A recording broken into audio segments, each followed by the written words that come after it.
Plants vs. Zombies 2 is already a difficult game to beat just in general. Each world throws new mechanics at you, forcing you to try out new plants and strategies. As you play, you'll unlock plants that you enjoy using, and no matter who you choose, every plant usually has some redeemable qualities. But considering there's over 200 plants in the game now, they've made some less desirable plants at this point.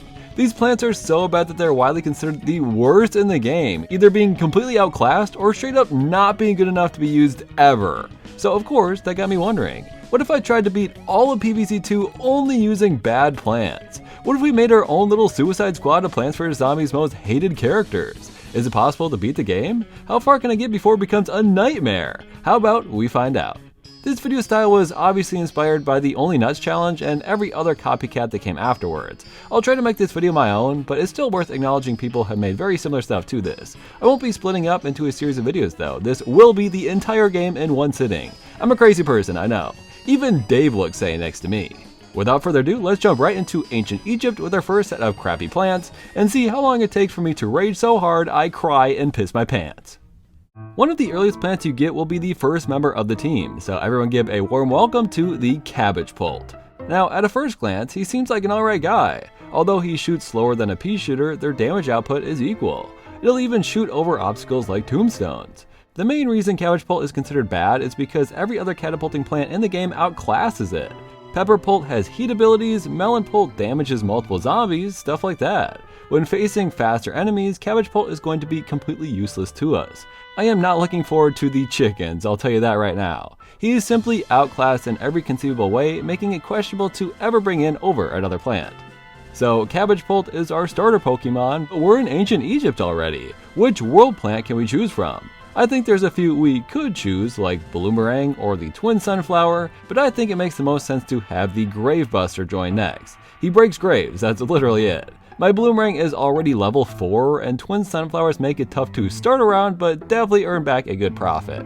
But there are so few worlds Gravebuster is even helpful for. Despite it being free, it is simply useless because we cannot physically use it without a gravestone to bust. But I will admit, since it comes from ancient Egypt, it's going to make these levels really easy, so how about this? For each world, let's challenge ourselves to not use the world plant we recruit.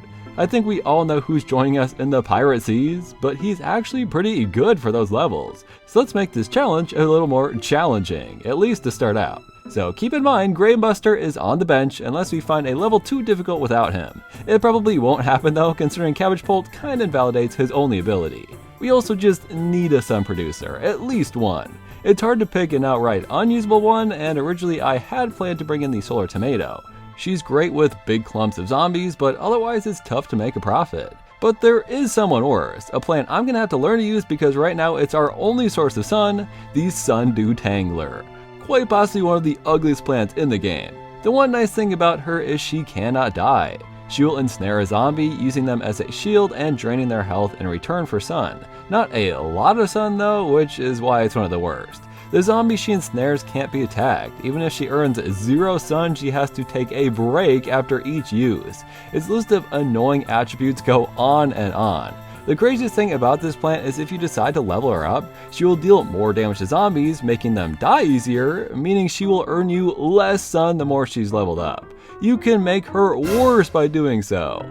Obviously, we want all the sun we can get, so I'm not doing that. Sundew Tangler isn't technically useless, but I struggle to call any other sun producer worse than her. Starting the game, Cabbage Pult is the last tutorial plant you unlock, so well, I guess the challenge is impossible. Thanks for watching!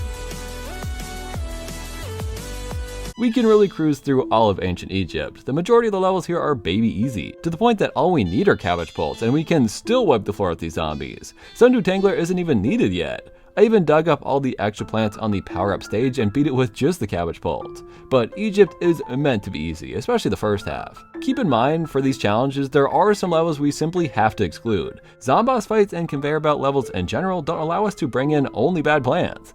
I did actually manage to beat the first Gargantua fight though, thanks to lawnmowers. When there's a level with endangered plants, we obviously have no choice but to keep them alive.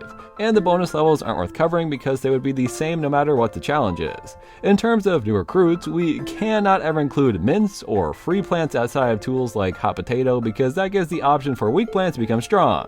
Typically Typically, you do these challenges with everyone at level 1, but full disclosure, some of my plants have been upgraded a bit. If Cabbage Pulp being level 3 invalidates the challenge, I apologize, but trust who when I say this was not easy, not by a long shot. On day 9, I started getting overwhelmed already, with more cone heads, bucket heads, and torch zombies threatening my 1 weak attacker. My first death was on day 15, trying to defend these sunflowers from these sarcophagus zombies. We need some defense, dude. So I'd say it's time to get our leader of the team in here. I firmly believe the worst plant in Plants vs. Zombies 2 is the Vamporcini. I've never encountered something that was not only outclassed by a basic walnut, but offers nothing else of use outside of that. Its whole goal is to be defensive, but it only starts with a tiny bit of health, and has to drain health from zombies near it to become stronger. At its mass strength, Vamporcini is as strong as a walnut. Isn't that insane? All they'd have to do to make it useful again is to let it reach a higher max health, but no, it starts weaker than a walnut, can potentially get as strong as one,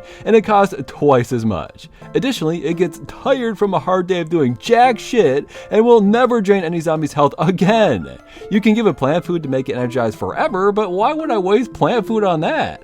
With all these faults, we still really need some sort of defense for these endangered sunflowers, and would you look at that, it's working!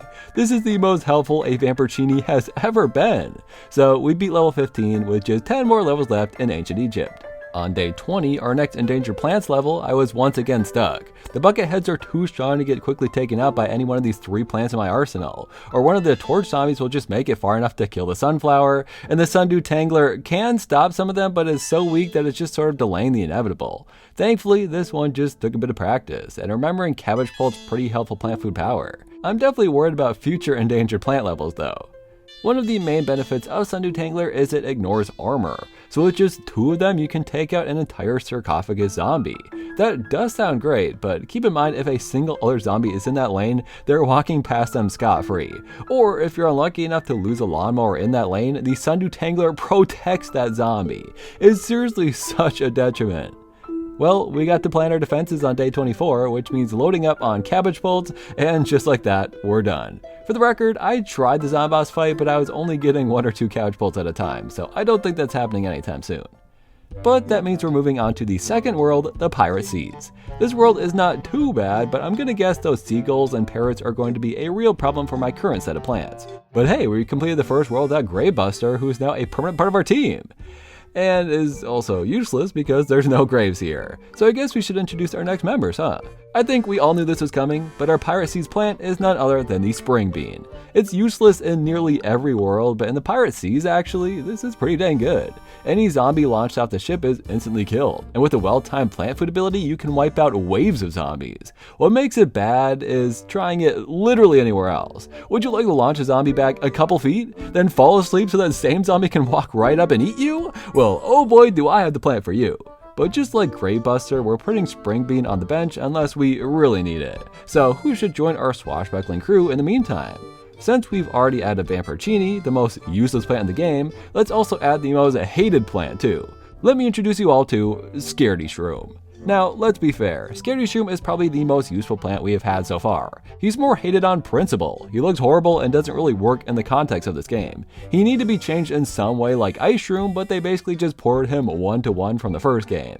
Aside from his plant food ability, which I'd argue is quite powerful, he even has a bit of defense in his hiding position, protecting plants behind him. He's cheaper than Cabbage Pulp too, meaning he will most likely become my main attacker through the Pirate Seas, and every other world afterwards. I wasn't planning to include him at first, but a lot of people requested it, and I completely understand why. It's cheap, and it can shoot, and we're gonna need someone like that on the team eventually, so it might as well be him, right? Honestly, he sounded really good, and for a second, I was ready to remove him from the team because he's not bad enough, but I forgot the second any zombie gets close, the whole grid of them go into hiding. Those swinging pirate zombies just completely invalidate them. Pirate Seas begins very easy. Cabbage Pulp can solo the first set of levels. The Gargantua level has none of our plants this time, so it can't be beat like the Ancient Egypt one, sadly. Day 12 is a bonus minigame, which I did not realize you could lose. How many of you out there even seen this death screen before? Then my worst fear for a challenge appeared. Produce 2000 sun. I didn't know if this was possible at all for the Sundew Tangler to do, but I just had to try and find out. And I learned a lot from this. Each zombie was only going to give 1 drop of sun, so 50 each. I got to earn sun from 40 zombies to beat this challenge then. Who knows how many are here though? This level introduces the parrot zombies, proving they are useless against Sundew Tanglers. I brought in a couple of Scaredy-shrooms though, and they were snatched up right away. So yeah, I just made rows and rows of Sundews, and some zombies got all the way through, triggering the lawnmower and making the amount of zombies I could train even smaller, but thank God there's more than 40, and I managed to beat it just fine. This was the first challenge of this type though, and on a harder level, I'm very scared of how well Sundew will do. We also had our first Trample the Flowers level, but Piracies continues to be a cakewalk in all regards. The very next level we were left in charge of protecting these spring beans, which finally let me prove just how powerful his plant food is in this world. Vamporcinis were quite literally useless in defending them, so I kinda had to use it to move on. Day 18 has specific plants to use, and trust me, you're not gonna beat it with spring beans only, I tried. Then day 19 combines 2 challenges that I've already been worrying about, producing sun and trampling flowers. I could do one or the other, but both? Sundew Tangler isn't exactly good at keeping zombies at bay. My plan was to place them up front as close as I could, drain the 50 sun from them right away, and after they're released, allow my cheapest attacker, the Scaredy-shroom, to finish the job. It sounds foolproof, but by the last wave, I was not close to getting enough sun, and they still trampled the flowers. That ain't a good sign. I tried once more and discovered there are not enough zombies to make my sun back. This challenge is impossible if I don't introduce a new sun producer. So my plan to bring our next member in much later has to change then. When we need the extra sun, it looks like we'll have to call upon our Dark Ages plant, the Sunbean. As I said before, all sun producers are decent at their jobs, I wouldn't call any of them useless, but Sunbean is definitely one of the worst, and here's why. You feed it to a zombie, and that zombie will drop sun for each bit of damage dealt to it. So a bucket head earns a lot more sun than a simple brown coat. Levels with PB zombies can earn you a ton of sun, sure, but this is not one of them. Bucket heads don't exist on this stage. Cone heads are the strongest in their arsenal, so we just gotta hope that that'll be enough. I did not realize just how difficult the Sunbeam was going to be. Its recharge is insanely slow, and I need almost every zombie to eat one if I want to beat this thing. So next I had to try feeding a Sunbeam to a zombie and then placing a Sundew Tangler. You'll earn 80 sun from zombies this way, which, just to remind you, a Sundew Tangler costs 100 and Sunbeam costs 50, so I'm basically throwing away money. But as long as I can keep it up, it seems to be my only real option. And I am still not close. I need 1,000 more sun somehow. That's around 20 more zombies I simply do not have. If that's not good enough, then I guess we gotta get another sun producer in here, right? I'm not joking, I do not think it's possible with the plants I currently have. So it looks like we're calling in the Solar Tomato next. They aren't an official member of the team, but I had originally considered them for this list, and the thing they're good at isn't even happening on the stage. The Solar Tomato will stun all zombies nearby and give you 50 sun per zombie. There are some bigger groups at the end, but otherwise there aren't really that many zombies to work with here. That's already the problem we've been having. So now my strategy is to feed them a bean, stun them with a tomato, then tangle them up. This does help me get enough sun to afford each plant and give them time to recharge because they all take a long time. Bringing in attackers will make things go too fast, so at the beginning I'm forced to just stall as much as I possibly can. It's not easy, and still only gets around 150 sun per zombie. Do that to 10 zombies though, and you've earned 1500 sun, just short of our goal, so I think it's possible this way. And would you look at that, it took 3 sun producers to scrounge up 1700 sun. Isn't that crazy? Now I'm curious if it's possible to remove one of them from the equation and still get it done. Solar Tomato is obviously a must. It earns the most sun and stuns the zombies, giving you more time to recharge your seed packets. Like, maybe using Vamporcini to stall them even further so you can stun the same zombies multiple times could work. It's really hard, and I don't feel great about how I end up beating this one, but I've got a lot more levels to get through, so I'm good. But let me know if you managed to do this level another way. I'd love to hear what ideas you have. Imagine how mad I was to see day 20 also had a sun requirement, but a much more lenient one for sure. I only have to ensnare 20 zombies with the Sundew Tangler to achieve it. A much more reasonable request, I'd say, considering I beat it first try with no Sunbeam or Solar Tomato needed. So let's move right to day 21! Okay, I'm actually starting to crash out, people. Why are there so many sun requirements back to back? There's simply no way I'm about to earn 2,500 sun with just a Sundew Tangler, right? I mean, I have to try it at least once. Theoretically, it's possible, I just need there to be 50 zombies in the level. I missed a lot of zombies, there probably are more than 50, but still ended up being 500 sun short. But you know what? I'm not a quitter. 500 sun is nothing, so I'm gonna play over and over and over, and finally with just a few zombies left, we drain our last few sun needed and beat it with just the Sundew Tangler. It's possible, people. You really just have to stall for time as much as you can, so you can get enough Sundew Tanglers on the field and maximize your sun output. I learned to really focus on the middle rows and not worry too much about the sides, just leaving one up front to catch a few extra sun now and again. I'm proud, honestly. Now let's finish the Pirate Sea, shall we?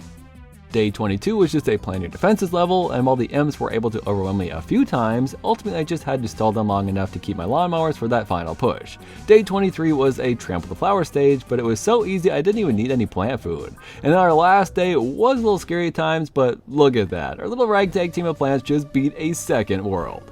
Ancient Egypt made me way too comfortable. I thought things were easy, and then, just like that, Pirate Seas snapped me back to reality. These are the worst plants, they don't synergize with each other at all, and the worlds only get harder from here. Wild West is next, which means it's time to choose our next world plant to join our roster. There's a lot of helpful plants here, like the chili bean who can insta-kill zombies, or the tall nut who has so much more health than Vamporcini.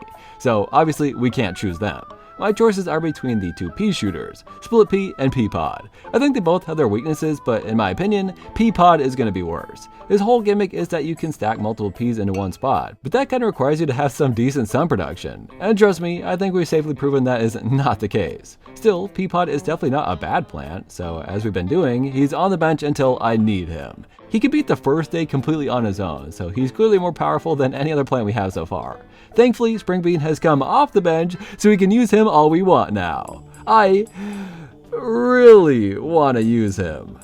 As per usual, the first group of levels are extremely easy. The Sundew Tangler is also super helpful against these poncho zombies too. Thanks to the Pea Pod, I was even able to beat the Gargantua level this time around. It was all going quick and painlessly, and then the chickens arrived. I've been dreading this moment, I really have. Scaredy-shroom shoots pretty fast, but if the chickens get near any of them, they cower in fear and become instantly useless. Surprisingly, Vamporcini does okay with them, but I can't get enough out to cover every single chicken wrangler. I think it's time we introduce our next member of the squad then. It's time for the Electric Currant. I think it's a tough fight for who is more useless between Vamporcini and these guys. At least you only need one Vamporcini to do something, you have to plant at least 2 Electric Currants for it to matter. If they're perpendicular with each other, they make an electric chain between them. They cannot be at any angle, it only makes straight lines, which is so dumb. You basically just have to put them on the outer columns and just pray there aren't too many chickens on those rows. They also don't do constant damage, so it's still possible to just walk right past them. This should be the one thing they're helpful for, and they still fail. Electric Currant has already proved just how deserving they are to be on the team. But credit where credit's due, I did manage to beat this level. In the next one, I could only spend 500 sun, so a bunch of Scaredy-shrooms and 2 Electric Currants were enough to finish the job. The next scary obstacle is these mechanical bulls. It's pretty funny to see them stalled by the Sundew Tangler, I can't lie. But you need like 3 or 4 to completely drain one bull. Besides, the imp it launches into the back row instantly seizes all my Scaredy-shrooms. I managed to beat the first level they're introduced in thanks to a few lawnmowers, but I'm gonna be honest, I'm not exactly sure what I can use to counter them. The Electric Currant ended up protecting itself better than I would have expected. Some died now and again, but even against 2 chicken wranglers, this powered up Currant stood its ground. I'm honestly so proud.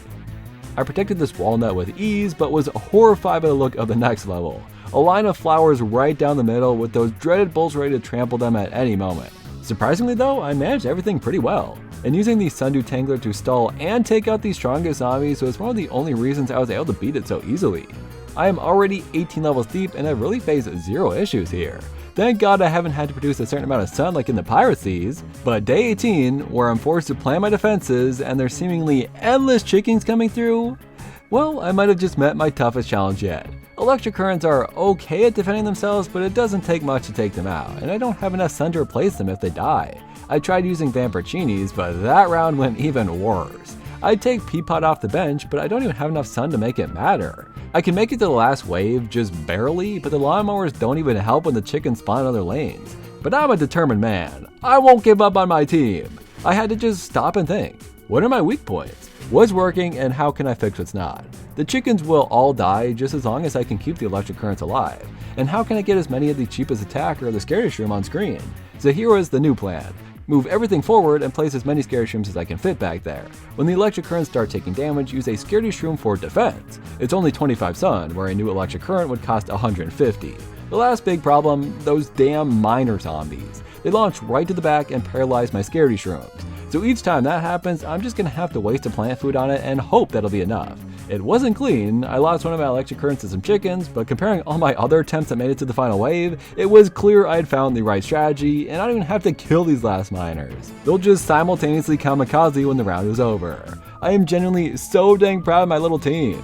3 of the most hated, outclassed, and unused plants in the game just beat a level I wasn't certain would be possible. If they can do that, they can do anything. So level after level, we proved again and again this is the dream team. Each level that seems too tough just can't stand a chance against our underdogs. Now please, allow me this moment of pride because again, this is World 3 and things are only getting harder, but for just this one simple moment, these are my children and I love them dearly. No other Wild West stage was difficult for me. Day 18 was a toughie, but thanks to Scaredy-shroom being so cheap, the challenges of not spending too much sun were never a challenge. I don't think I even earned enough sun in some of those rounds to spend that much. Looks like it's time to conquer the Frostbite Caves next. This world's going to be a bit tough for me with plants I have currently, considering that new freezing mechanic will just completely incapacitate my entire team. We need some fire plants immediately, which means it's time to introduce some new plants. First of which being the Hot Potato. This is our Frostbite Caves pick, meaning we'll be putting her on the bench unless we need her. She is free, which inherently just makes her really good, but she can only be used to unfreeze plants. I'm guessing at some point I'm probably going to have to take her off the bench, but we'll see how far we can get without her first.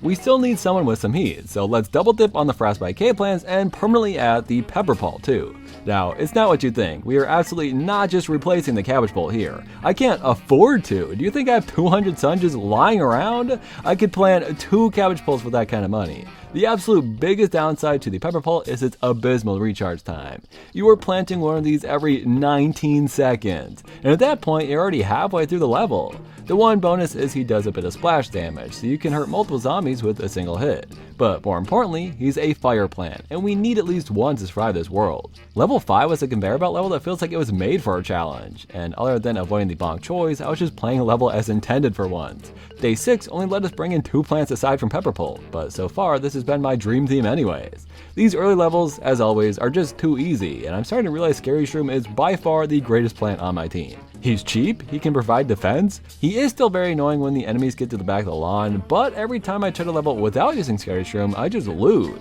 All I'm saying is, I think we're all too quick to hit on the little guy.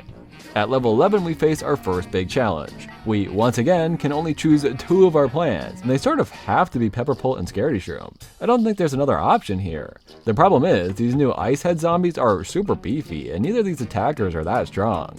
Using Scaredy-shroom's plant food didn't even kill this one. If I had Sundew Tangler, I could kill them that way, but I can only bring in 2 plants. So I tried again and again, just trying to see if I could get lucky. What ended up being the winning strategy here was to use Scaredy-shroom for defense as much as possible, because if they get too close to the rest of the army, those Scaredy-shrooms will hide away. And if my pepper pults get eaten, that's 200 sun down the drain. Using my plant food much more strategically was important too. Once I was able to build up a solid group of Scaredy-shrooms, I was able to do some real damage and finally finish the level. After that, we got to plan our defenses, making our challenge look like the catapults only run for a second.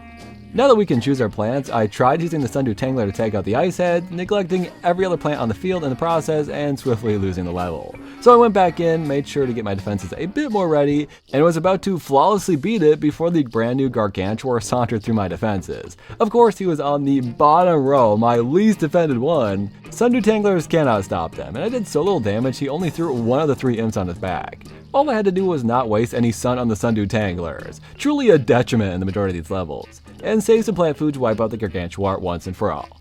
Day 14 only gave us pepper pults, and I played through just to prove that even though I had plenty of sun, if you simply cannot place enough of them because the recharge time is so slow, then you can't even beat the simplest of levels. So it was very nice of them to give me 2 free ones for the next endangered plants level. I actually ended up losing on my first try. I suppose I got a bit too cocky. All it took was some extra focus to wipe everyone out. Everything from there went pretty smoothly. I honestly forgot Vamporcini was part of the team, so I just started randomly bringing them in during sheer chaotic moments they simply could not help with. Don't worry about this round, by the way, that's what lawnmowers are for. Weasels got introduced towards the end of the world, and they are truly the chickens of the Arctic, so it looks like the Electric Currant gets a bit more time in the spotlight. I forgot just how many conveyor belt levels there were in Frostbite Caves. Despite there being 30 levels now instead of 25, I played just about the same amount because there were so many I couldn't choose plants for. This is definitely one of the easier worlds. As long as you can keep your plants warm, I don't think it really matters what team you end up choosing. Of course, all of that would be true if day 24 didn't exist. Would you look at that, my worst nightmare incarnate has returned. The good news is Sundew Tangler can't be frozen, so I don't have to worry about keeping pepper poults near her. But it's time to see if there even are 50 zombies in this level for me to drain the sun from, while also dealing with weasels at the same damn time.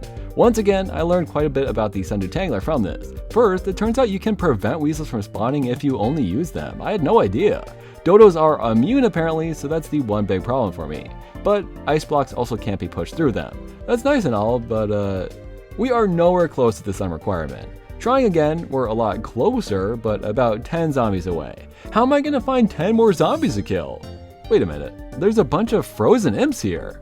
Well, let's unthaw these bad boys, earn those last few bits of sun, and move to the last big level of the world with 2 gargantuars to get through at the end. This level is not easy, at least for my setup it isn't. I can make it to the final wave just fine, but then the gargantuars would easily walk up and kill the rutabagas. I can stall with the Scaredy-shrooms for a bit, but I kept running out of money. So the ultimate strategy here was to treat the beginning as a sun collecting phase, placing them all the way up in the front so this imp ice blocks couldn't even be used. Once I had enough, I built up my army, made sure to save a plant food to wipe out the first gargantuar, and then stalled the other gargantuar out while the rutabagas deal constant damage to it. And just like that, we're out of the Frostbite Caves. I'm really not sure how the Lost City's gonna go, but that's not important. We need to take the Hot Potato off the bench, who was never used and probably never will, and replace him with Gold Leaf, who probably won't be used and probably never will. It's only available in the Lost City, so unless we run into some sun production issues, it'll never see the light of day. Stop. Jake from the future here. If I sound weird, it's because I'm sick. Anyways, it took me way too long in the process of working on this to realize the Gold Leaf originally was only available in Lost City, but is now available in every world. I'm an idiot, please chastise me in the comments. But I only didn't notice because I never used it, so don't worry. Although its recharge time is super slow, Gold Leaf is an incredible plant and would make this game much easier if I used it. Back to the video. But just to properly introduce it to the team, Gold Leaf creates a gold tile, and as long as any plant is on that tile, you'll generate free sun. We should make a little kids table for Graybuster, Hot Potato, Gold Leaf, and any other plants who will be joining them on their journey. Anyways, we should add another premium plant to actually use here. I'm already sick of seeing pepper pult on my screen. Let's just get aloe in here instead. I have never once tried this plant, but all I've heard is that it's useless. You place it behind a plant, and if it ever reaches critical damage, aloe will heal it. Not immediately, over time, so if there's multiple zombies eating something, it's not going to make a difference. I would assume this is best used on a defensive plant. Who do we have on defense again? Okay, so this is going to be useless to me. He also just annoyingly takes up a whole tile, and maybe his healing will help, or maybe he'll just be a waste of space. I'm going to bring him in just for fun for a while, but I really can't imagine I'll get a ton of use out of him in the future. Well, we're about to have more sun than we know what to do with in the Lost City. These sun tiles are the best sun producers I've ever had.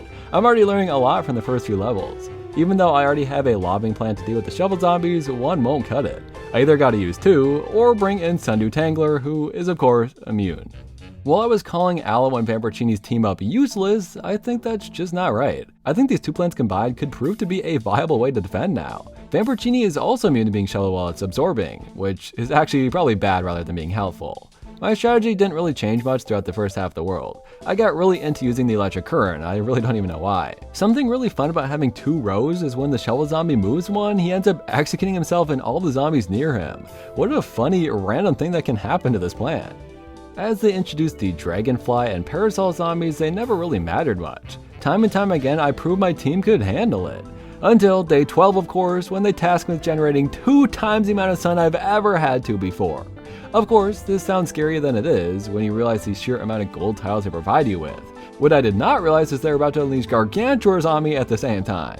I ended up focusing way too much on them, resulting in me killing all the zombies, but not getting enough sun. That means I gotta do a lot more stalling. It might be Vamporcini's time to shine here.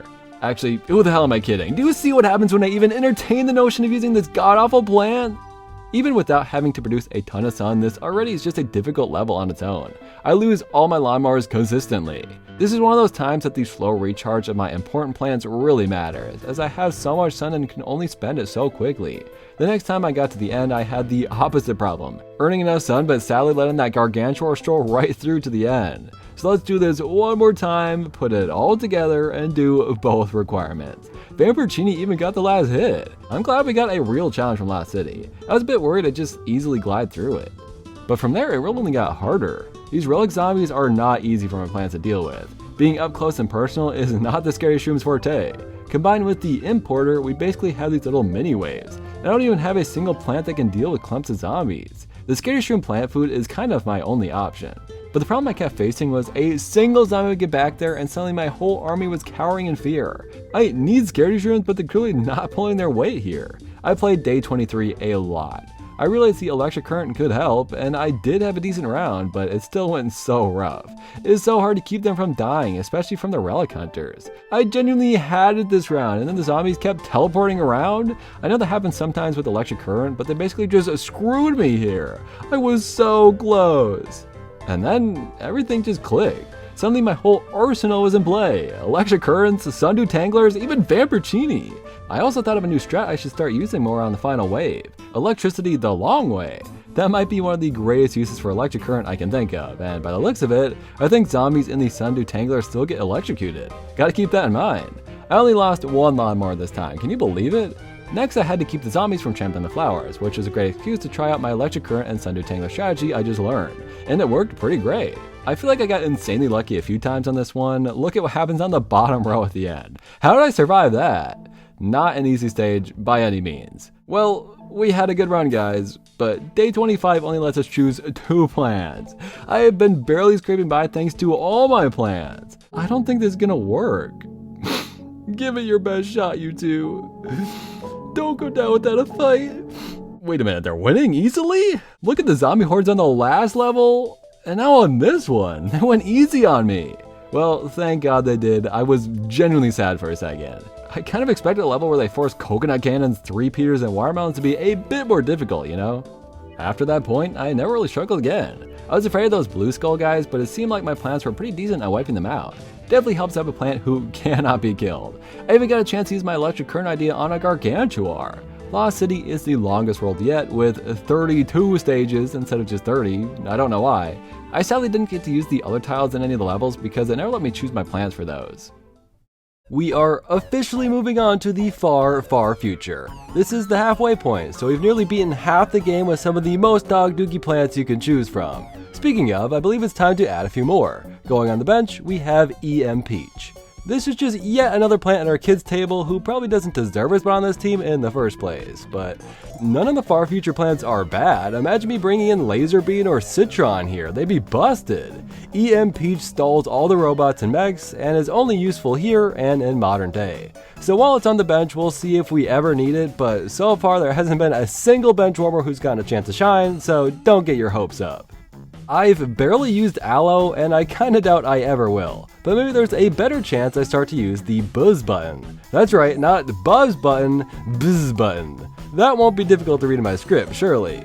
It's certainly not as useless as our other plants, but it's pretty widely agreed that Buzz button is simply not a good plant. When he's eaten, he drastically slows down that zombie and electrocutes them for a few seconds. A brown coat by itself will almost die, just one more hit took him out. But the goal is to have a zombie eat it in a group, as a lightning effect similar to the lightning reed's attack will bounce between them all. Some of them are also slowed down, but not all of them. It feels random, I'm not exactly sure how that works. Its plant food feels really useless. It activates when you use it rather than waiting for a zombie to eat it, and it combusts afterwards, so I don't really see the appeal. But the main reason I'm bringing it in here is because I think it'll actually be helpful for this world in particular, considering the mechs can eat it. Afterwards, we'll have to see if it's worth it to continue using.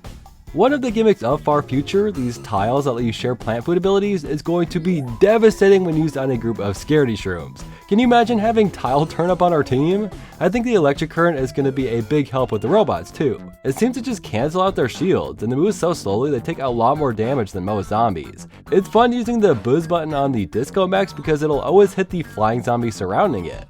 This world becomes pretty easily overwhelming, which is why constant damage from the electric currents are my typical go-to strategy. Rather than using EMP to stun them like you normally would, I can substitute in the buzz button, a more expensive and less effective plant for sure, but one that makes this a viable new strategy for me. I could also use Vamporcini and aloe, but who are we kidding, huh? All the way up until level 12 with our first Gargantuar of the world, I did not have any issues, but I did have a ton of fun just trying out different things with my group of plants. Even level 12 wasn't actually difficult, considering once again, there is basically nothing that can stop my Scaredy-shrooms with some plant food. The next level introduces the football mech, which is a lot more scary to me. These things are beefy and they don't eat buzz buttons, so they aren't as easy to stall. You can waste a plant food to do it, which honestly ended up working better than I expected. I also tried Sundew Tangler just to see, but as I assumed, it can't grab any of the new zombies from this world, which is why I've been barely using it. We're broke boys throughout the far future, I guess. On day 15, we're definitely supposed to use EMPs to protect these citrons, but let's see if we can do it without them. I tried Buzz Button, but it didn't work too great, so instead I attempted to play Scaredy-shrooms as defense, which worked flawlessly of course. This video is slowly morphing into can you beat PvZ2 with only the Scaredy-shroom, which isn't a bad idea at all. I'm not sure if it's impossible. I think you'd struggle in worlds like Frostbite Caves and Big Wave Beach of course, but I'd be lying if I said it wasn't a crucial plant in my arsenal. I've got a real love-hate relationship with the guy right now. I think we're about ready for the big challenge of far future. The only type of level I'm simply not qualified to beat, produce 6,000 sun.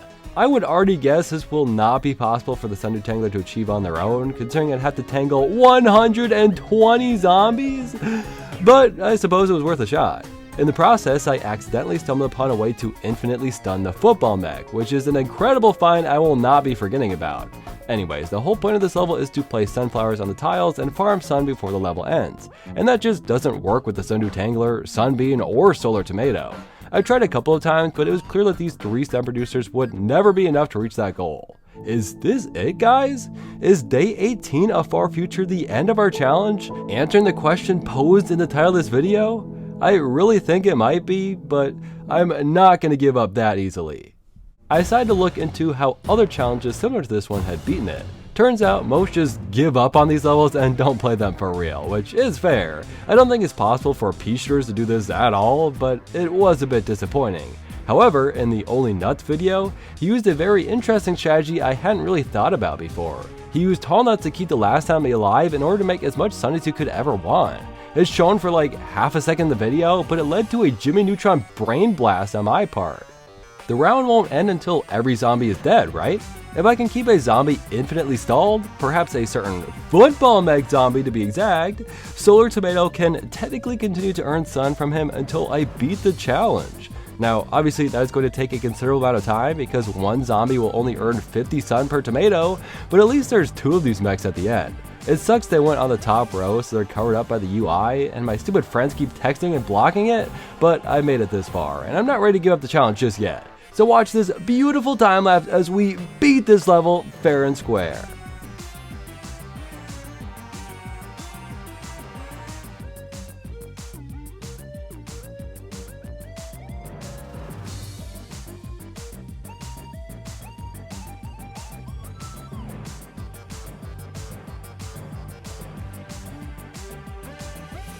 I had to do this a little less than 60 times, taking me a total of 13 minutes just waiting for the Solar Tomato to recharge. Thank God there were 2 of them, or all of that would have been doubled and I'd have spent nearly a half an hour on this level.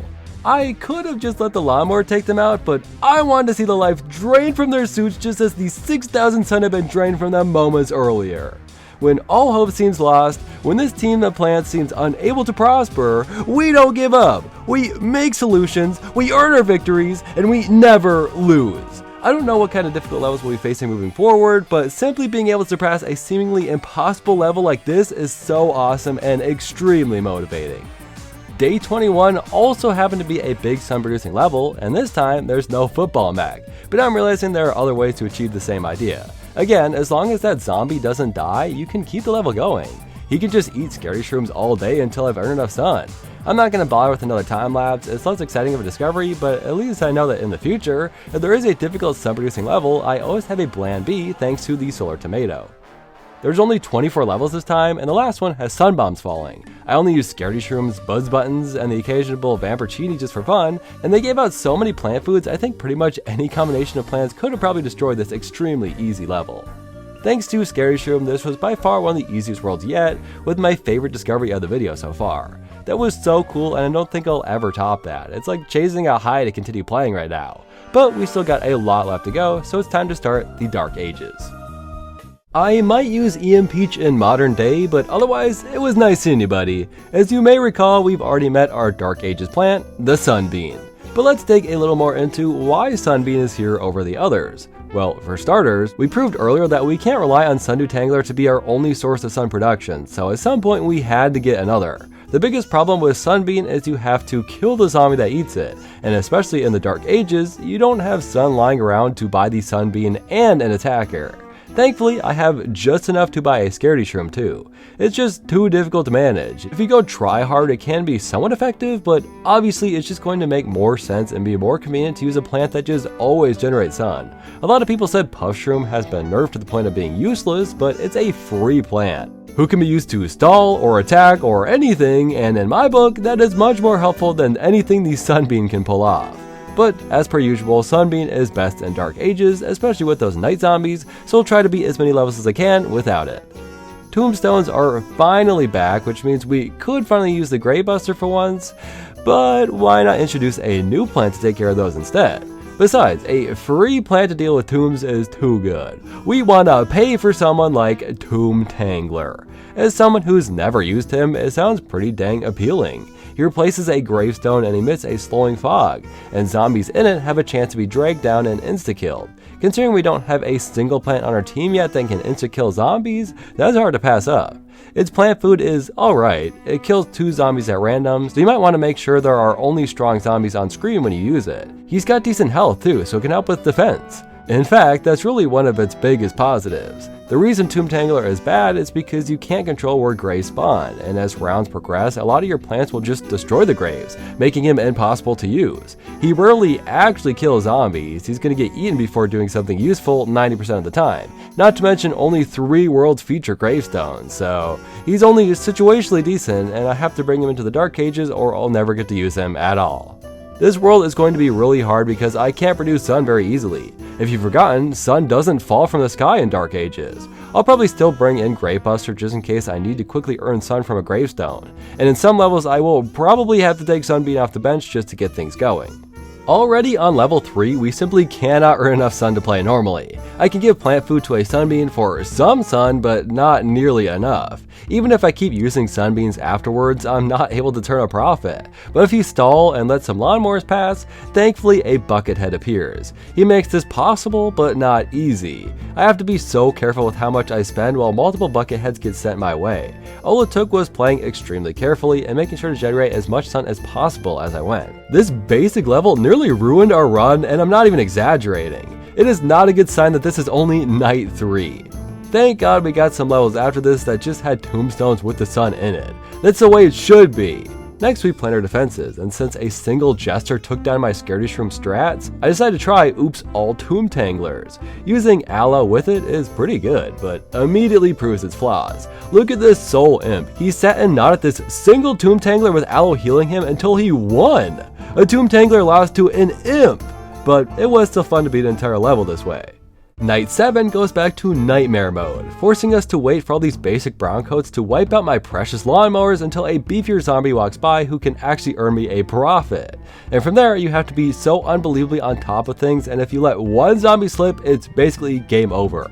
If you manage to get some sunbeams to the new night zombies, you can really make bank, and from there, it's pretty smooth sailing. The really unfortunate thing is that Sundew Tanglers basically negate all the sun you get from the sunbeam, since they ignore armor. You only earn as much as you would from a brown coat if you let a Sundew Tangler get a hold of them. So now my 2 sun producers are fighting against each other. Great. Potions are introduced in the next one, but thankfully there's sun gravestones so Tomb Tangler can take out all these freaks nice and early. The fast zombies are what really scare me, so their slowing fog and insta-kill potential sounds great to me. Level 11 has probably my most hated zombie, the stupid wizard. I'm gonna throw Sundew Tanglers at them ASAP every time I see one. As I predicted, they cannot be turned into sheep, which is wonderful. But the wizards are way stronger than most zombies and took like 4 Sundew Tanglers to kill, so that is not ideal. I think using Tomb Tangler's plant food to quickly take them out might be the best way to do it, at least in this level. I was honestly worried about protecting these mushrooms, but they gave me so many gravestones and plant foods that there was almost no way I could have lost. Wizards couldn't even walk on screen. I really didn't think they'd be evil enough to make you produce 5,000 sun in the Dark Ages, but apparently I underestimated their nefariousness. Until you start playing and realize you aren't even allowed to bring in normal sun producers, and this level is actually insanely easy even with a Gargantuar. My heart straight up dropped when I first saw that, so I am more than relieved to be playing a gimmick level right now. Next is a level made for Perfume-shroom, so instead I had to waste a bunch of buzz buttons just to wipe them out because I don't have anything else. Jesters completely ruin this for me and make a somewhat simple stage a bit of a nightmare. And since it's a plan your defenses level, I can't use stuff like the Sundew Tangler or even the Grave Buster because it's free. Thankfully, on my second try I managed to keep it much more contained, and once I made it to the last wave it didn't really matter what I did, I could just let the lawnmowers finish the job. Our first level with kings is made even more difficult because there isn't a source of sun until they appear. And once they do, what do I even have that can kill them? Sundew Tanglers can't get close, kings can't eat booze buttons, I doubt a Tomb Tangler could snag one, all I can do is shoot it with a Scaredy-shroom, right? That's my only option? And at that point, there's going to be at least 2 or 3 knights on stage. Look at this absolute mess of a battlefield by the time the night ends. Mixing kings and jesters and poor sun production all into one stage is so rude, but I feel like it definitely should be beatable. The tombstones and king placement is random, so theoretically I could get some Tomb Tanglers in just the right spot, and theoretically the Tomb Tanglers could randomly kill the kings before any knights spawn. Sometimes I manage to just get lucky in other ways, like lawnmowers killing the majority of my problems. Look how close I got this round, just 1 lane away. That's how I know it's possible. I played this level for over an hour until finally I got the perfect combination of tombstones, kings, and lawnmower clears to beat it.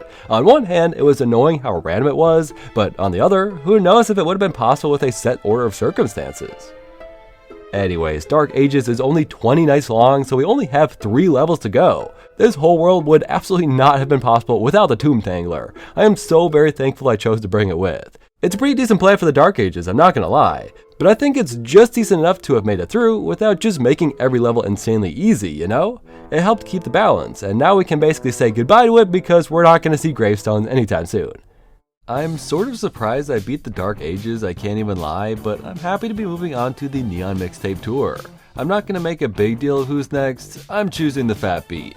He's pretty classically hated because it does so little damage and zombies have to get unbelievably close to it to be dealt any damage in the first place. I'm probably never going to need it, but it's there if we do.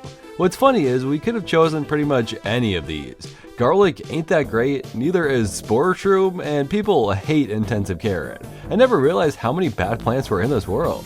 People even hate the Time Warp, which is fair, but did you know it gets worse? We're adding a discount Time Warp known by the name Hocus Crocus.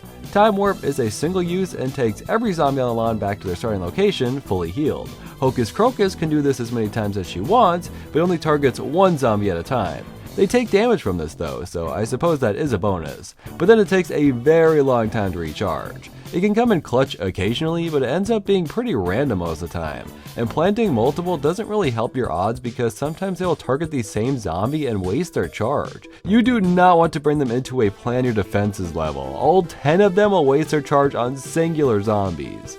I can't imagine this plant being anything more than a waste of sun, considering it's currently the most expensive plant on our team, but I'm really curious how well it can replace the Time Warp in the levels they're intended for, so let's find out. The first set of levels are not going as smoothly as I thought they would. I'm not getting stuck on any particular stage, but I pretty consistently lose a lawnmower or 2. Is it because I'm forcing myself to get some Hocus Crocus on screen rather than creating an unstoppable army of Scaredy-shrooms? Yeah, that might be it.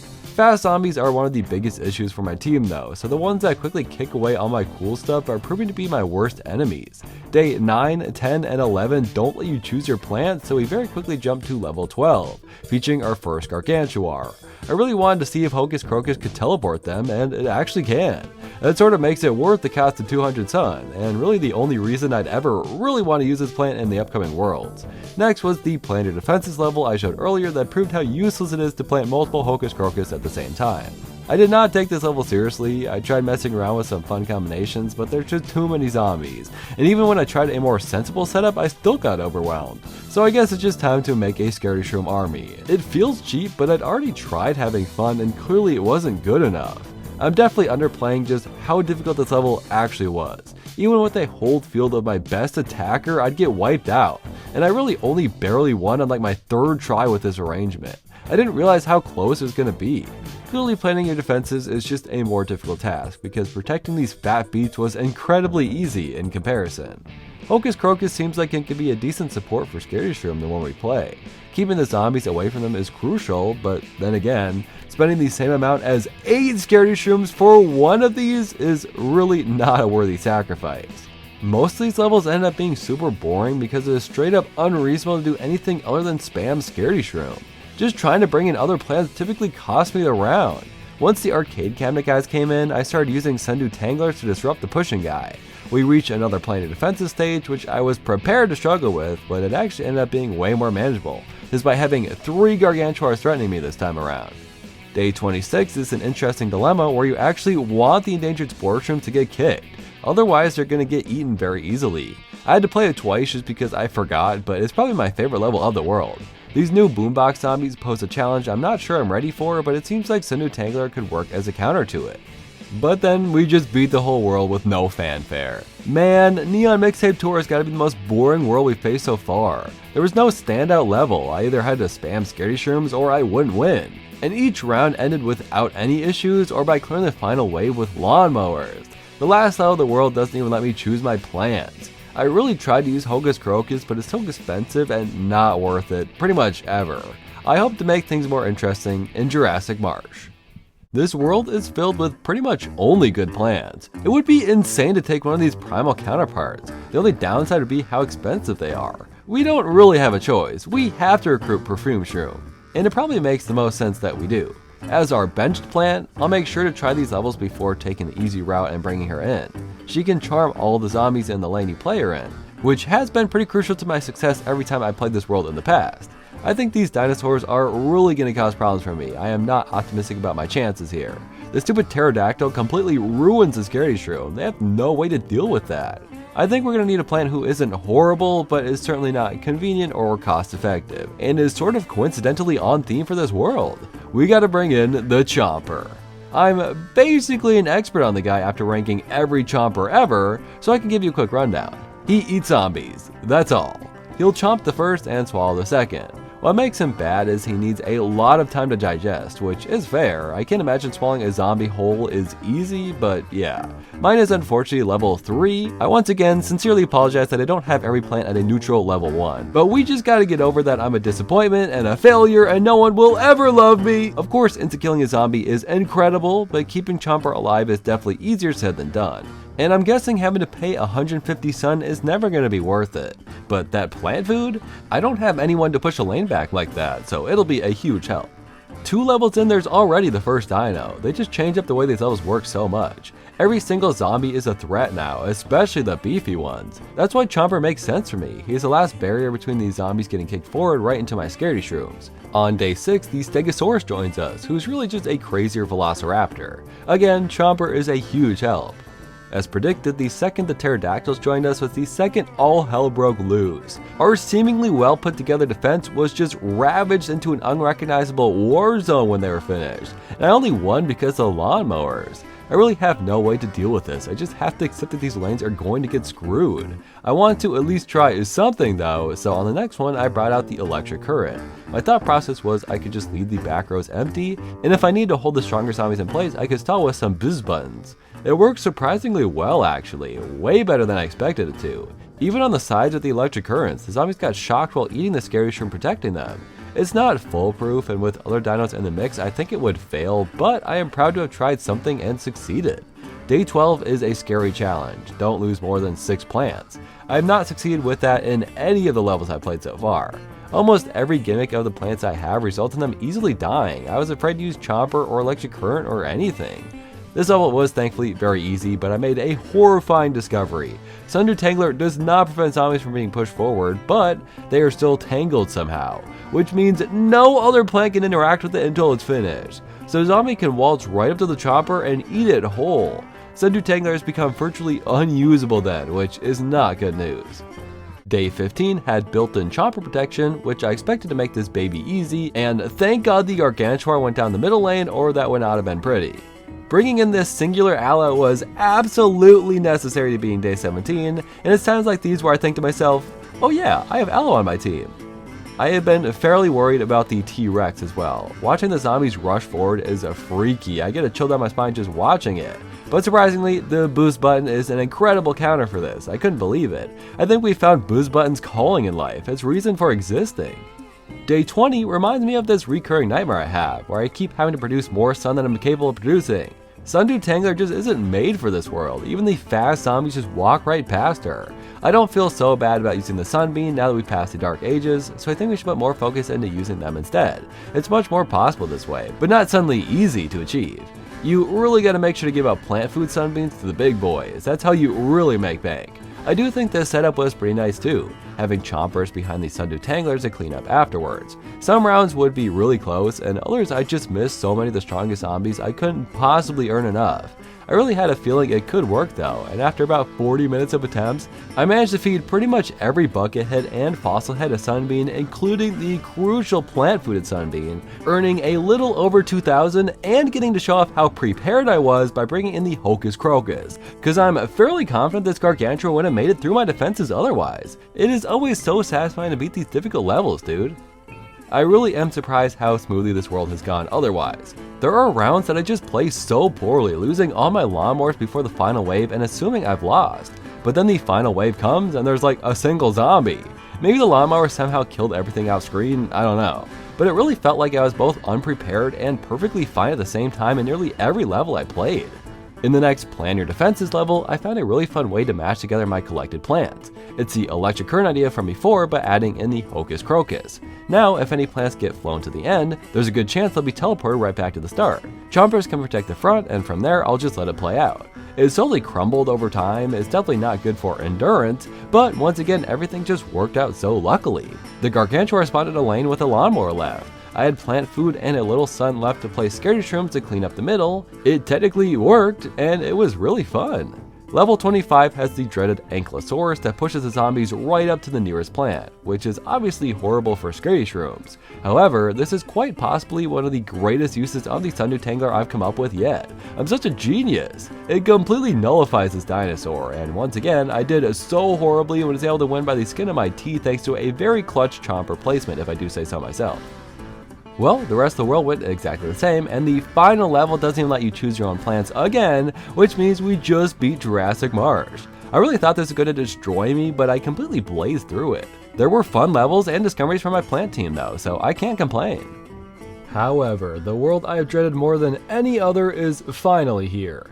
Big Wave Beach. When I first played, there's a couple levels in here I had to look up guides for because they were so difficult for me. How can my little ragtag team of plants face off against that? Especially now that we're in the water? None of the plants that I have can go in water. I guess I know which world plant we're adding then, huh? Is this even possible without lily pad? I'll try to play levels without it, but I just don't see how it'd be possible later on. Hopefully we can play all of our plants on it. It really sucks to have to pay 25 cents to do so though. I want at least one water plant, someone who doesn't need a lily pad. In my opinion, the worst one out there is Sea Flora. On land, there is no point in using her. She shoots piercing bubbles forward that aren't bad, but fire very slowly. And she costs 175 sun. She's meant to be played in water, where she'll shoot in adjacent lanes too. I'm glad, at least when I'm trying to give her some screen time, she can help a little. It's just way too expensive for such a basic, unhelpful plant, but we'll see how helpful she ends up being by the end of this world. I almost forgot to mention the little puddle of piss she leaves behind sometimes. It's a fun little game you can play. Try to guess if the Sea Flora was scared enough to piss herself when she died or not. Well, would you look at that, we found something that can kill the Sundew Tangler. Water. It survived everything so far. I was half expecting it to survive that too. Day 3 was a conveyor belt level featuring the chopper, so I figured I'd give it a go. Turns out they're generous enough to give you 10 of them, which is more than enough to kill these easy waves of zombies. No lawnmowers required.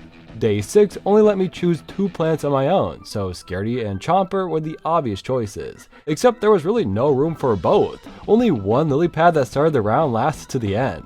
And these snorkel zombies, man, not good for my Scaredy-shrooms. Unless C4 can hit them underwater, I'm not sure how to combat this. We'd find out on day 7, where I thought it'd be really fun to try to beat without lily pads. Turns out, nope. C4 let those snorkel zombies walk right up and drain 175 sun from my bank account. Nice. C4 has quickly become my least favorite plant. Not because of the snorkel thing, just because it's so stupidly useless. The plant food is a joke. What's funny is, trying to use it from the beginning failed me, but waiting for the zombies to trigger all the lawnmowers and saving up my sun for the last wave, it did somehow work. No plant food needed. What a strange game. On day 9, I was happy to try out the seafloor again, only needing 2 since I can hit adjacent lanes in the water. Everything was so calm, and then low tide hits and it's like D-Day all over again. I am amazed I've still managed to beat levels like this without really using the lily pad. Chomper really comes in clutch, I can't lie. On our first planar defenses level, I tried giving the seafloor some time to shine, but if this isn't a sign I should give up, I don't know what is. They both pissed themselves. Day 13 is our favorite, producing 2,000 sun. I quickly realized I had no idea if Sundew Tangler even worked with lily pads. Are zombies just gonna eat them? They don't walk over it. Thankfully, it does work, it just looks a bit janky. Something else that's really cool is apparently 2 Sundew Tanglers aren't enough to take down a snorkel zombie. I seriously hate this stupid zombie so much, man. I even thought I'd found a way to deal damage to them in the water, but no, they just sneak right past the Sundew Tangler out there. It's not fair. Obviously, this level wouldn't be possible without lily pads, and it's not easy solely because these snorkel zombies mess everything up, but I did beat it with my usual strategy of just spamming sundews and clutching with chompers, so at least something went right. Day 14 doesn't let you choose your plants, but one of them is chomper, so I proved once more that chompers are actually pretty great all on their own, even taking down a gargantuar. They're even great at protecting a line of potato mines, which seems like it should be really tough, but being able to stop the surfers in their tracks is pretty crucial. I think I'm relying on chomper too much though. I'll try seafloor again. Since their shots go through enemies, it is pretty helpful against the octo zombies, I won't lie. We've once again found a fun exploit thanks to the Sundew Tangler. Fisherman zombies will just endlessly cast at him, unable to pull anything behind it forward. Sometimes you really gotta love that Sundew Tangler. Holy shit, they gave us free bananas? We get to use a good plant? I've missed this so dearly. You're supposed to struggle protecting them from the fishermen, but we just learned that this never has to be a problem ever again, and I couldn't be happier about it.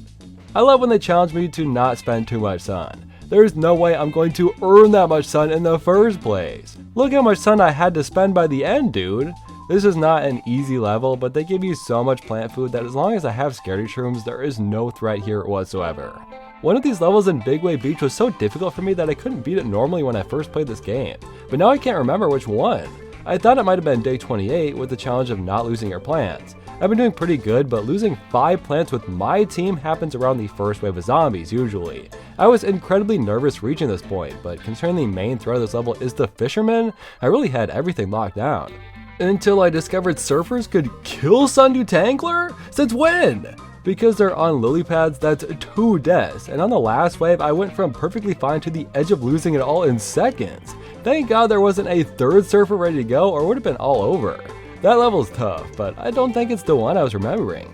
Day 29 forces you to plan your defenses, meaning they don't let you use sun producers, aka my saving grace Sundew Tangler is taken away from me. Is this a level I was afraid of? It can't be. Even with my C4s getting taken out within the first 10 seconds because they're horrible and useless, there was only 1 wave, so no matter what happened, I could've just let the lawnmowers finish the job. Day 30 then, it has to be day 30, right? No, this is just protecting guacodiles, this is easy. Well, it's not easy, but Sundew Tangler trivializes all the difficulties of Big Wave Beach, so in a way it sort of is easy. And day 31 isn't an option, so that means I already beat it. But what was it? Day 23 with the bananas? Day 25 with the limited sun? I honestly can't remember, but the fact that my only bad plants team beat it sort of means that they can't be that bad, right? Or at least my main attacker, Scaredy-shroom and Chomper aren't that bad, which is definitely true. Well, look, I may have recruited some plants who have been too helpful, but we just have one world left, modern day. And my plan throughout the world is to make sure each plant on our team gets at least one moment to shine. Our aloes and Vamporcinis and Hocus Crocus are all gonna get one last chance to prove they aren't losers, that even the worst plants in the game can be good when they want to. Well, except the our little kitty table over there. You guys might have to sit this one out. But this is truly the Adventures endgame of your lives for the rest of you. We still have 2 final plants to add to the team though. Modern day features the Shadow family. We're all pretty decent together, but a singular Nightshade or Groomrose is going to be pretty pathetic. But I argue the worst on their own is the Shadow-shroom. When you get it powered up, it can splatter groups of zombies with poison that ignores armor, like Sundew Tangler. But on its own, it'll poison one zombie, which isn't useless, but out of the Shadow family, I think it does the least, so that's my choice. Everyone on the bench is getting taken off the bench because this is the final showdown, including Shadow-shroom of course. This feels like a really big decision here, the final terrible plant who gets to join the team. They should be bad. They should be hated and clowned on and make levels more difficult by trying to use them. And I think I've saved one of the best for last. We couldn't finish this game without recruiting the Intensive Carrot. I know it could have been our Neon Mixtape Tour plant, but doesn't it feel right as the final plant? Intensive Carrot can't do anything on its own. It will only revive your dead plants. We can give all of our plants another shot to shine now. The reason it's so bad is because it costs 100 sun, which is more than the majority of the plants I own. And just how sensible is it to ever really need a revive? Of course it happens, my Seafloor's last round could have really used some help. But more often than not, you're taking time and sun to use the Intensive Carrot at a very inconvenient time. It's probably just gonna get eaten immediately afterwards. I'm sure we can get some good use of it though, we've got to. I definitely wanted to add other plants to our team, like the Bowling Bulbs, or Blooming Heart, or that Tomato Freak. But all of them just didn't feel right. Either they were too helpful, or had other plants that felt more deserving to be here. Would I have struggled 100 times more if I was trying to afford enough sun to make Ultimato my main attacker rather than Scaredy-shroom? Absolutely, I'm not sure this would have been possible if that were the case. But this is the team we've chosen. This is the team we've made it to the end with, and this is a team that will prove to you all they are worth it. Day 1 is the easiest, and therefore the level I want to make use of my most useless plants. I am never going to use Sunbeam otherwise, and I'm never going to be able to afford Pepper Pulp, so they'll be my first little combination. It's nothing special, but hey, some graves are here, so why not make use of the Grave Buster too? And still, on the easiest level of the world, these 3 plants just could not handle it. I tried over and over and kept losing so badly because I can't afford this useless Pepper Pulp. I had to switch to Cabbage Pulse mainly with a few Pepper Pulps because it simply wasn't gonna happen. I tried giving Pepper Pulp a chance to shine and he ruined it. Next, I wanted to try the Shadow-shroom alongside a plant I barely ever used, Peapod. It never deserved to be on the list anyway, it's pretty good, but unfortunately not a great counter to the Octo Zombies. I lost all my lawnmowers and surely would have lost if it weren't for Shadow-shroom's plant food, which I forgot is kinda broken. I guess we probably should bench him as we've been doing, just because he will likely trivialize a lot of these levels. My goal for day 4 was to create a fun Electric Currant, Spring Bean, and Hocus Crocus setup. Of course, being able to afford all that, on top of just keeping the Electric Currants alive, was going to be more difficult than I realized. It was going to take a lot more Scaredy-shrooms to get things started, and once I was safe, I was able to place what I wanted, including a couple Hocus Crocus. I'm sure I put on screen at some point that the gold leaf actually is available in every world and I'm just an idiot, so I'm gonna finally bring him into level 5, along with some fat beets who will die easily but can be revived by Intensive Carrot. This level was just a mess. I have no time to do anything worthwhile except plant tons of Scaredy-shrooms, so the second I plant anything else I lose a lane, especially now that the newspaper zombies are here. Looks like day 6 is gonna be my sun producer's time to shine. I'll bring in all 3 of them, why not? One last hurrah with my trio that made this challenge possible. These gold leaf tiles up front are just perfect for Sundew Tanglers as well. I collected plenty of sun, but man, this level is not intended for these plants. I never realized the imp can just throw his camp down on the Sundew Tangler and not only kill it, but replace it. Plus, any attacker I bring are either turned into sheep or killed by the jesters. Unfortunately, I could only scrape by when I use plant food with the Scaredy-shroom. It feels so cheap, but these levels are way more difficult than I remember them being. All of my least favorite zombies were in that level, dude. What a nightmare. I was ready to give Aloe and Vamporcini their time to shine, but instead a newspaper zombie walked right up past the defense, ate the Aloe in record time, and destroyed my whole game plan in seconds. So cool, so fun. I generally can't get them out in this stage. I do not have time to mess around. If I try anything, it's just over. These levels suck so much, man. I'm not allowed to have fun ever. Well, except the matching minigame level. That is pretty fun. I had a very scuffed use of the electric currents once more. The football mechs returned, so my idea was to stall them out, as you should. But then I realized there was no way for this guy or anyone else on the road to take damage. Although, in hindsight, an electric current the long way could have been fun. I just had to lose some lawnmowers though. This level went so much better than most of the others we played still. I exclusively use shadow shrooms on the newspaper zombies now. Next, we have to lose less than 10 plants. I wasn't going for any gimmicks, I was just trying to be good. And then a shovel zombie walked on screen and I realized I was completely unprepared. Each time one showed up, I just let the lane die, I didn't care. I knew there were dinosaurs though, so I made sure to bring in the Perfume-shroom, as it might be her last chance. It was basically over, so I figured I'd just let a Hocus Crocus clean up the scraps, completely forgetting about the whole don't lose 10 plants thing and just failing at the last second, forcing me to play it all over again. Protecting primal walnuts is tough when every zombie launches to the very back of the stage and puts your army in a constant state of uselessness. I got to use intensive carrot to revive my electric currents, which ain't a bad use for them actually, but it just wasn't enough. I had to go back in and be much more diligent. Want to see the really cool thing that happened on my second try? How cool! On our next level, Hocus Crocus actually got their moment. I can't believe it. I'm sad I didn't bring in a plant to deal with the grays because that would have made this perfect. But somehow, if you time it just right, you can get a very rare, slow-walking newspaper zombie. Hocus Crocus timed it so perfectly, he wasn't even mad. If Hocus Crocus never does anything ever again, I think she should be happy with her showing right here. Next is Seaflora's moment. Thank God I never have to use this plant again. Thanks to some sun tiles, I managed to earn a lot more sun in this one, meaning I could actually plant some. They did fine though. I brought an intensive carrot just in case I lost one, but it never ended up being necessary. But the one fighting this gargantuar, maybe the greatest MVP of a Seaflora there has ever been. I let him get close, then pushed him back with some plant food. We stalled for a while, but eventually he got me. But Seaflora wasn't done. She strategically pissed herself to slow him down, and right before he could kill my chomper, he got his last bite in and saved the lane. That little piss puddle slowed him just enough to win the level, can you believe it? I'm definitely done with Seaflora now, there's no water levels for her to make a difference in. I did have a fun idea that intensive carrot could revive her on a piss puddle to let her get powered up, but no, apparently having ideas is frowned upon when it comes to the stupid carrot. Goodbye forever, Seaflora. I'd say you'll be missed, but I don't want to get your hopes up.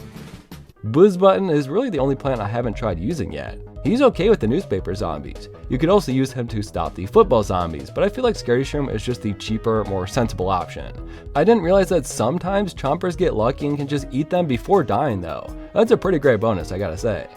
I had such big plans for this level with power tiles, but instead it was just a complete mess with no plant food available to mess around with. So sad.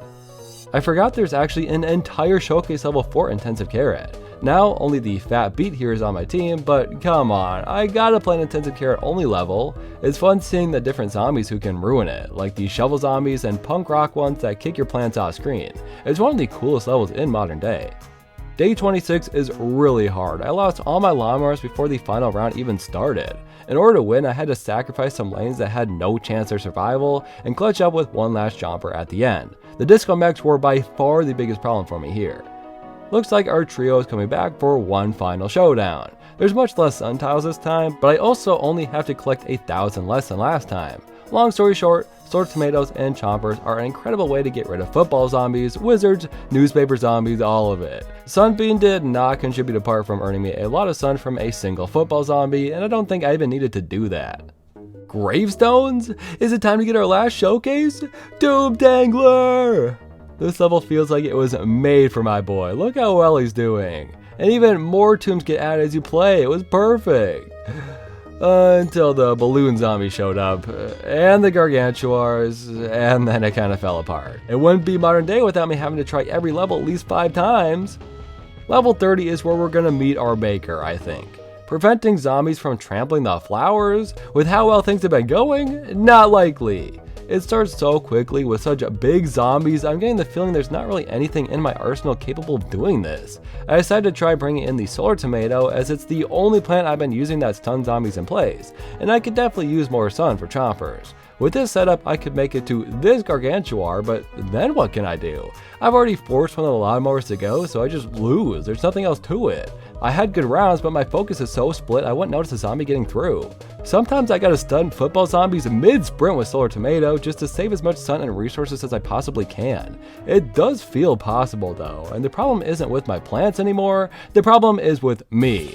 This is no longer whether the worst plants in Plants vs. Zombies 2 can beat the game. This is about whether the worst player can muster up just enough skill to pass the most difficult level I faced in the game.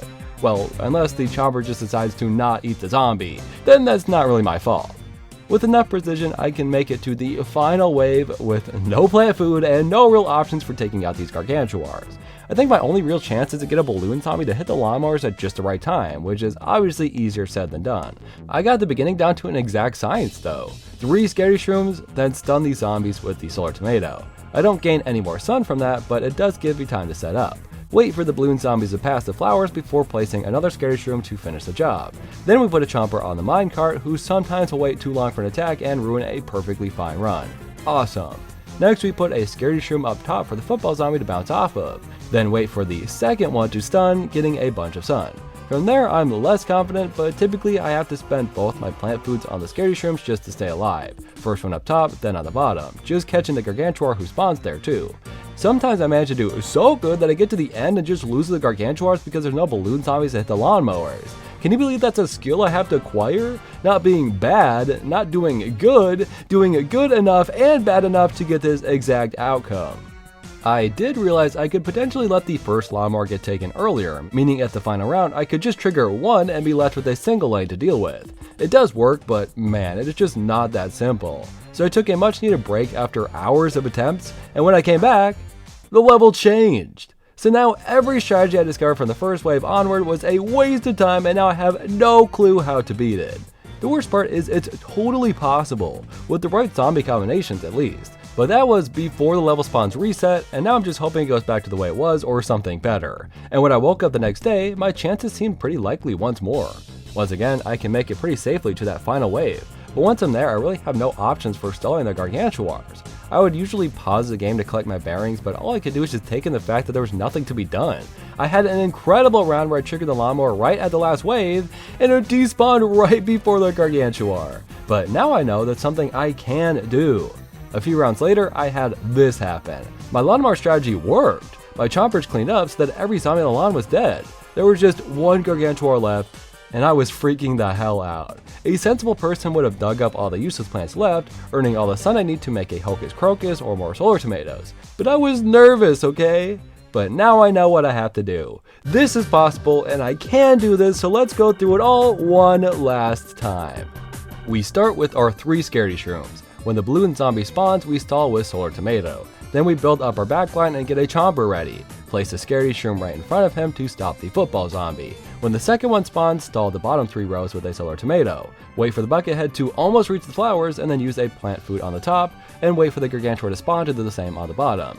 Now the lanes are clear, and we use a Solar Tomato on the top row, purposefully letting the balloon zombie pass. We need him to take a while but not die, so we use 3 Scaredy-shrooms but remove the last one once he falls. At the same time, use a Shadow Shroom on this newspaper zombie, another on this miner after he launches, and trigger the lawnmower to run over the gargantuar.